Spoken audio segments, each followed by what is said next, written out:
আজকে খাবারটা চুরি করতে আয়, আজকে তোকে মজা বুঝিয়ে দেবো। দিলাম তো কানে শট করে। এখন আমি চিকেন গুলো খেয়ে ফেলি, এদের শান্তিতে আমি ভালো করে খেতেও পারিনি। আরে বাপরে, এর কি হয়ে গেল? এরকম করতেছে কেন? বন্ধু আমাকে বাঁচা বাঁচা, তাড়াতাড়ি আয়। এমন করে এ কাঁপতেছে কেন? কি ব্যাপার, কি সমস্যা?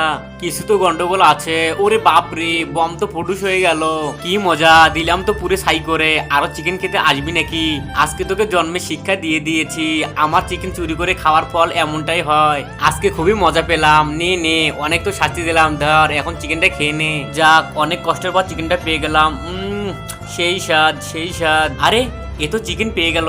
এবার আমাকেও যেতে হবে, আমাকেও চিকেন চুরি করতে হবে। যাই যাই, তাড়াতাড়ি চলে যাই। কি মজা, এখন আমি হাত ঢুকি দিয়ে চিকেনটা নিয়ে নেবো। দাঁড়া দাঁড়া, তোকে শিক্ষা দিয়েছি, তোকেও কারণ ধরে দিতেছি। ওরে বাপরে, ওরে মারে, আমি মরে গেলাম রে, মরে গেলাম রে। কেউ আমারে বাঁচা, কেউ আমাকে বাঁচা। আমার চিকেন খাওয়ার ফল এমনটাই হয়। বন্ধুরা, টাকার চেয়ে মাকে বেশি ভালোবাসা থাকলে চ্যানেলটা সাবস্ক্রাইব করে দাও এবং ভিডিওতে একটা লাইক দাও। ধন্যবাদ।